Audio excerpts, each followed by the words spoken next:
हरिओम विद्यार्थी मित्रों, आजनो आपणो विषय है गणित धोरण 6। आज आपणे आ विडियोमां पुनरावर्तन करीशुं। एमां प्रकरण 11 बीजगणित। घणा बधा विद्यार्थीओनी मैं वर्कशीट जोई छे।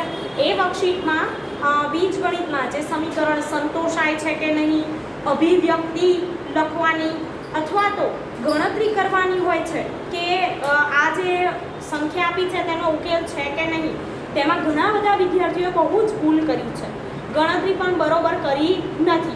मैं वर्कशीट में जे विद्यार्थीओए भूल करी छे तेमने सूचना पण लखी छे के गणतरी करवानी छे, दरेक संख्यानी करवानी अने भूल क्या थई छे ए पण। घणा विद्यार्थीओ वर्कशीट में एवुं लखे छे के जवाब नथी आवडता। तो जवाब नथी आवडता तो एना माटे तमे विडियो जोई शको छो। आपणा रोजे रोज दरेक चेप्टरना विडियो जुओ, पाठ्यपुस्तकमां उदाहरणना दाखला पण जोवाना छे। बराबर, एवं तमे लखी शको नहीं कि जवाब नहीं आवड़ता। गणतरी करशो तो आवड़शे। बीजा विषय में केवुं के तमे पाठ वांचशो तो आवड़ी जाए, पण गणित में तो तमारे दाखला गणवा ज पड़े। तमे स्वाध्यायना दाखला गणशो, उदाहरणना दाखला गणशो, रोजे रोजना विडियो जे चेप्टरना आवता हशे ए जोशो तो तमने आवड़शे। तमे नहीं जोया होय तो तमने नहीं ज आवडे। तो फरीथी विडियो जोजो। हवे शरूआत करीए। एमां आगळ के अभिव्यक्ति, कोईपण अभिव्यक्ति आपी होय तो ए जे अभिव्यक्ति छे ए शुं दर्शावे छे, बराबर, ए हुं तमने समजावीश। अहींया तो आपणे लखीशुं अभिव्यक्ति अने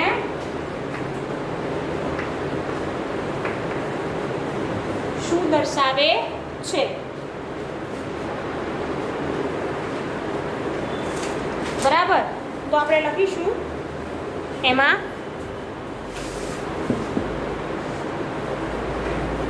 ए y+5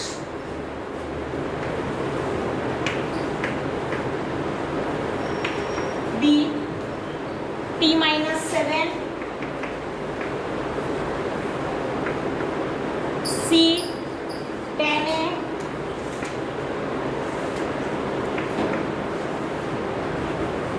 d x-3 sorry x ना छेदमां 3 x/3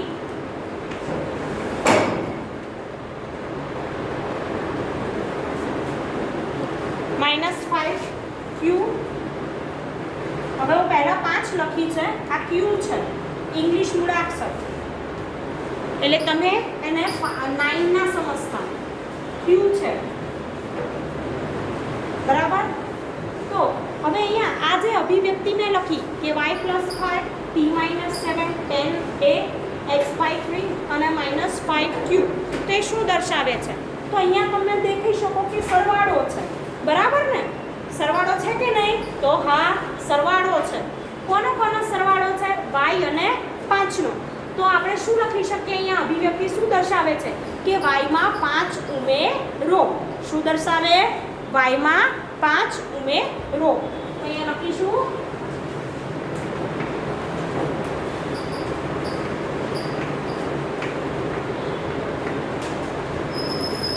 बराबर।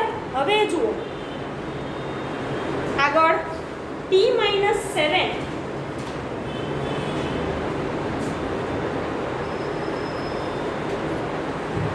t-7 છે તો t માંથી 7 બાદ કરતા, આ t માંથી કેટલા બાદ કર્યા છે આપણે? 7, બરાબર। તો t માંથી 7 બાદ કરો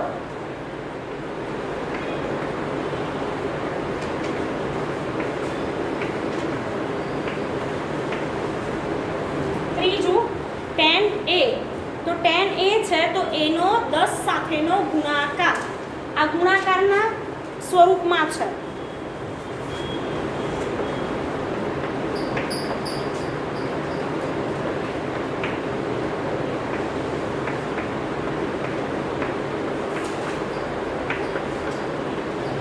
એનો 10 સાથેનો ગુણાકાર।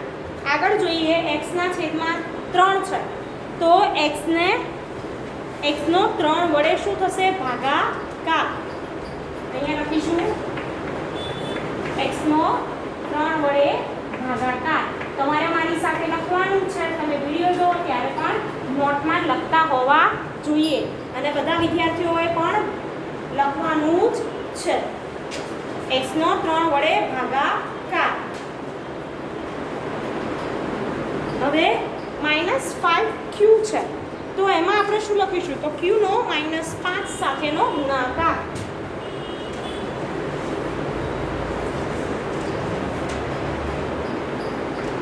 q નો -5 સાથેનો ગુણાકાર.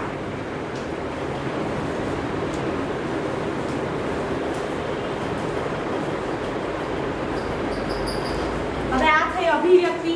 એવી જ રીતે તમને એવું કીધું હોય કે y માં 5 ઉમેરો એવું લખીને આપ્યું હોય અને એવું કે અભિવ્યક્તિ લખો, તો તમને ખબર પડવી જોઈએ y + 5 આવડશે કે નહીં આવડે? આવડશે. બરાબર ને? પ્રેક્ટિસ જરૂરી છે. ચલો હવે અભિવ્યક્તિ આપી છે ને, એમાંથી આપણે આવું બનાવવાનું રહેશે. તો એ જોઈએ. આગળ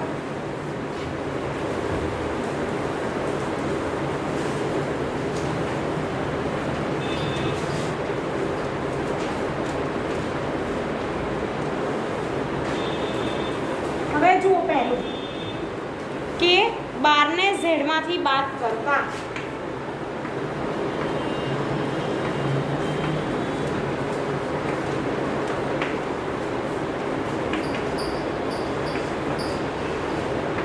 બીજું 25 ને r માં ઉમેરતા.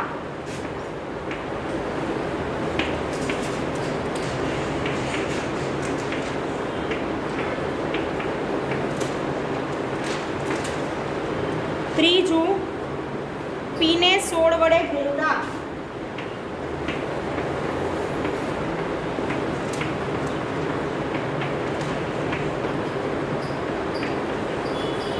ચોથું y ને 8 વડે ભાગતા.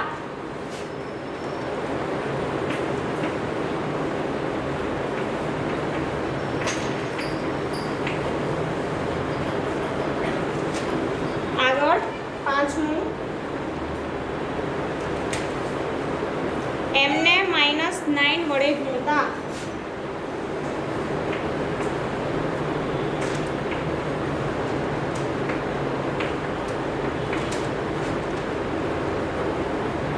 એમને -9 વડે ગુણતા.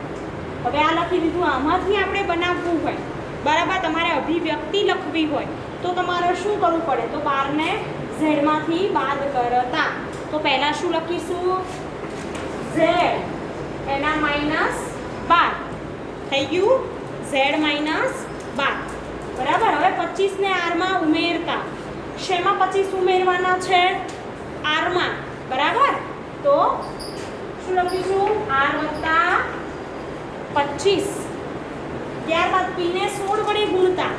p ને કેટલા વડે ગુણવાના છે? 16 વડે. તો આપણે લખીશું 16p. પછી y ને 8 વડે ભાગતા. y છે ને 8 વડે ભાગવાના. તો તમને ખબર છે શું લખાય? y ના છેદમાં 8. ત્યારબાદ m ને -9 વડે ગુણતા. તો -9m. આવી રીતે લખી શકાય.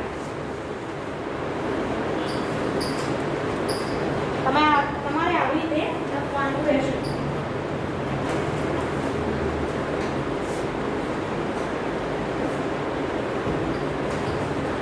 હવે આ તો વાત થઈ અભિવ્યક્તિની. બરાબર છે કે અભિવ્યક્તિમાં અલગ અલગ રીતે અભિવ્યક્તિ આપણે બનાવી શકાય છે. સરવાળો, બાદબાકી વગેરે.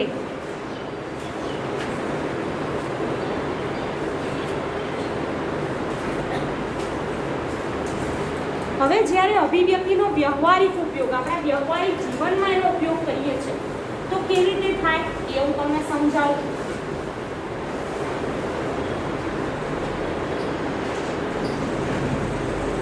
હવે પરિસ્થિતિ.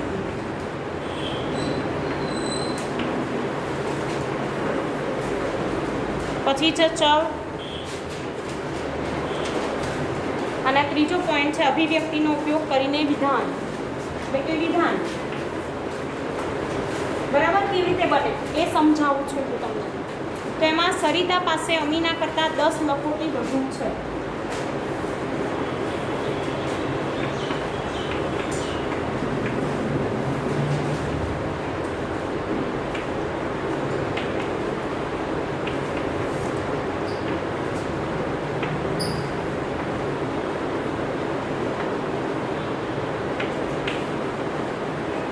બરાબર છે. હવે જુઓ અહીંયા સરિતા પાસે અમીના કરતાં 10 લખોટી વધુ.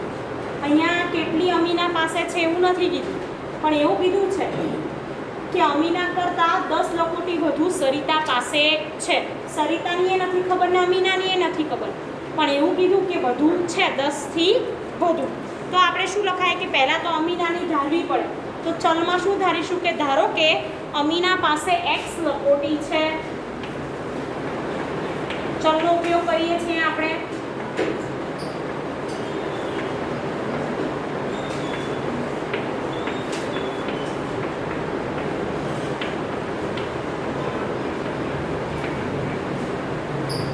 x લખોટી છે.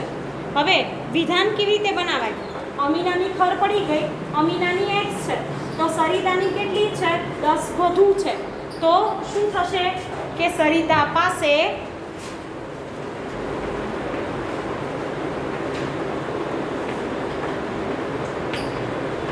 x + 10 લખોટી છે. સમજ્યા? બીજું જોઈએ. બાલુ રાજુ કરતાં 3 વર્ષ નાનો છે.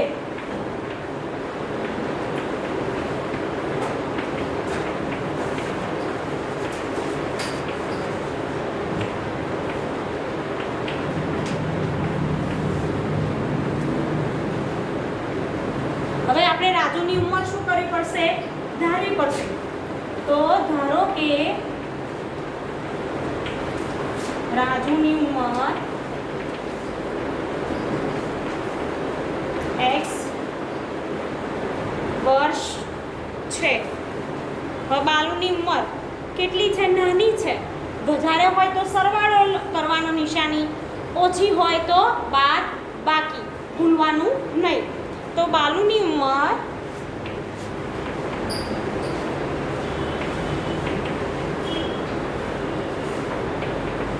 x - 3 વર્ષ છે.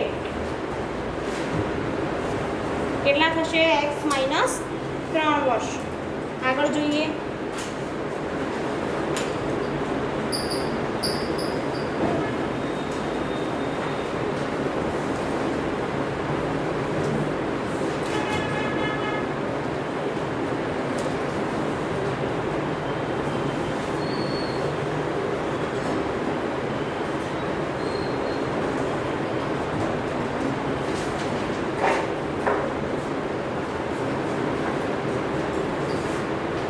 અને લખવામાં થોડી સ્પીડ રાખવી.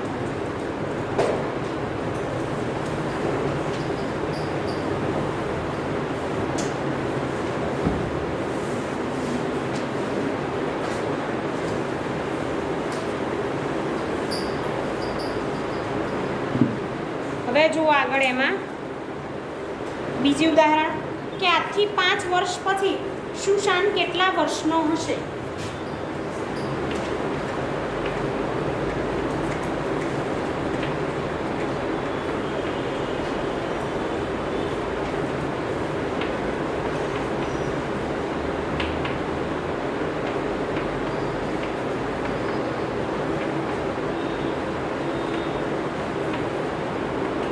કેટલા વર્ષનો હશે?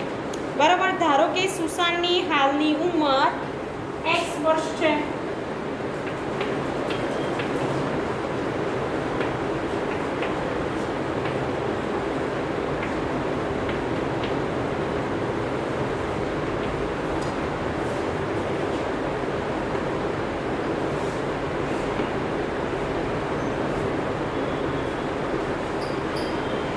હવે આજથી 5 વર્ષ પછી એટલે શું કરવાનું કે 5 વર્ષ પછી એટલે સરવાળો કે બાદબાકી?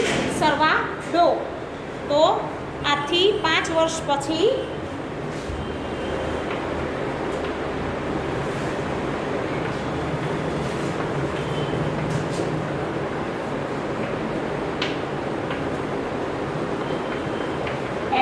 + 5 વર્ષનો હશે.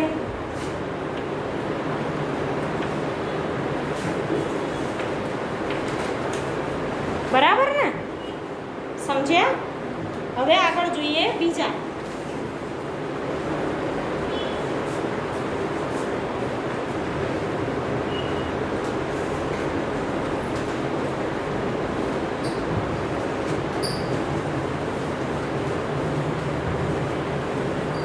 હવે તમને કોઈ સમીકરણ આપ્યું હોય અને એમાં કહેવામાં આવે છે કે સમીકરણ સંતોષાય છે કે નહીં, તો તમારે કેવી રીતે ગણતરી કરવાની? સમીકરણનો ઉકેલવાળું સમીકરણ છે કે નહીં તો તમને ખબર છે, બરાબર ને?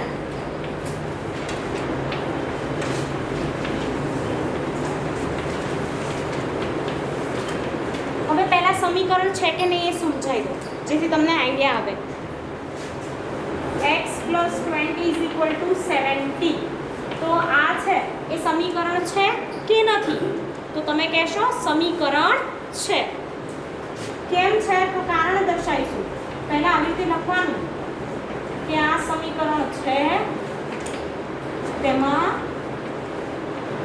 ચલ x છે અને બરાબરનું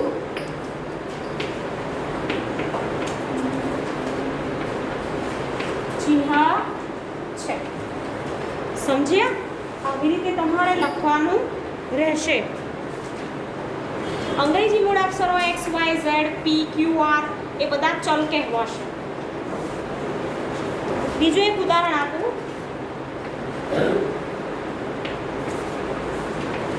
હવે તમે આ વિધાન જે સમીકરણ મેં લખ્યું છે, બરાબર, એમાં તમે કહેશો કે આ સમીકરણ છે કે નથી? તો આ સમીકરણ નથી. કેમ? કારણ કે તેમાં શેનું ચિહ્ન નથી? બરાબરનું ચિહ્ન નથી.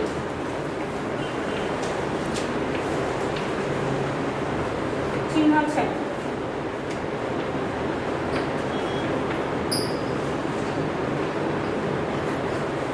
સમજ્યા? હવે સમીકરણમાં ચલની કિંમત આપી હોય અને પછી આપણે તેનો ઉકેલ શોધવાનો હોય તો કેવી રીતે ગણતરી કરવી એ તમને હું સમજાવું.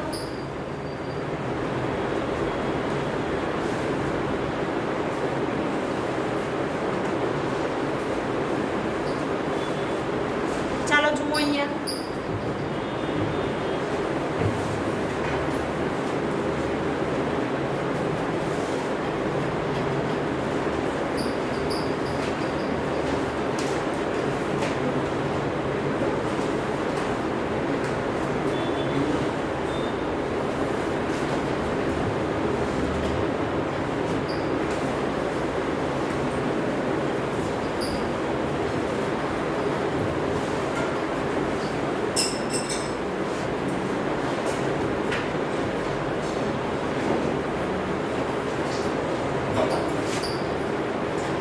સમીકરણ લખું છું. પહેલા x + 10 બરાબર 30. x + 10 બરાબર 30. કોઈએ હલવાનું નથી કોઈએ. x + 10 બરાબર 30. ચલની કિંમત છે x બરાબર 10. કેટલા લેવાના? x બરાબર 10. હવે જોવાનું ઉકેલ છે કે નહીં. તો પહેલા કેવી રીતે ગણતરી કરવી અહીંયા ધ્યાન આપજો બધા વિદ્યાર્થી મિત્રો, તો વધારે સમજણ પડશે. હવે બે બાજુ છે સમીકરણની, ડાબી બાજુ, જમણી બાજુ. સમજ્યા? તો તમારે ગણતરી એમ તો સરળતાથી થઈ જાય. અહીંયા તમે 10 મૂકી દો ને કરી દો તો પણ ખબર પડી જાય કે જવાબ છે કે નહીં. પણ આપણે સ્ટેપ બાય સ્ટેપ ગણતરી કરવાની છે જેથી તમને પૂરા માર્ક્સ મળે. હવે આ ડાબી સાઈડ છે, આ જમણી બાજુ છે. તો પહેલા લખીશું ડાબા બરાબર, ટૂંકમાં ડાબી બાજુને લખાય ડાબા, x + 10. x ની કિંમત કેટલી આપી છે અહીંયા? જુઓ કેટલી છે? 10. તો 10 + 10 બરાબર કેટલા થાય? 20. આપણને ડાબી બાજુ બરાબર કેટલા મળ્યા? 20. જમણી બાજુ કેટલા છે અહીંયા? 30. તો જવાબ બરાબર 30. તો શું ડાબી બાજુ ને જમણી બાજુ સરખી છે? તમે કહેશો ના, નથી. તો અહીંયા કરવાનું ડાબા ઇઝ ઇક્વલ ટુ નોટ જબા. તેથી x બરાબર 10 એ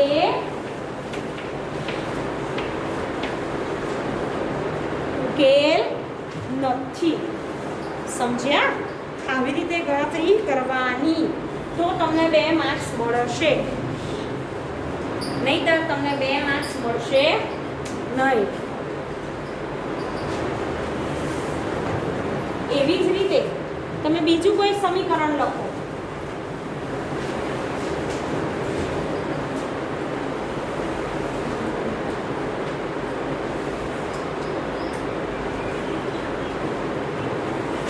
એ જ સમીકરણમાં બીજું જોઈએ આપણે x + 10 = 30, જ્યાં x બરાબર 20.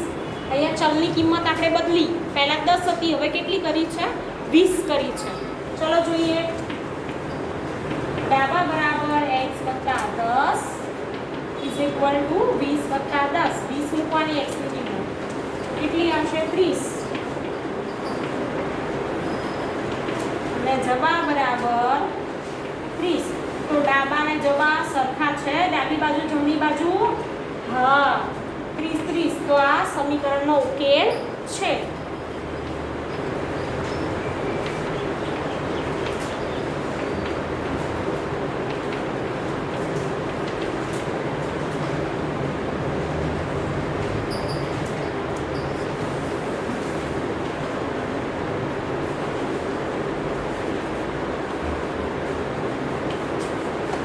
વિદ્યાર્થી મિત્રો, આપણે આ વિડીયોમાં આટલે સુધી રાખીશું. તમે પાઠ્યપુસ્તકમાંથી ગણતરી કરતા રહેજો, વિડીયો જુઓ અને ઉદાહરણના દાખલા વધારે ગણવા, સ્વાધ્યાયના ગણવા, જેથી તમને વધારે પ્રેક્ટિસ થાય અને વધારે આવડે. Thank you.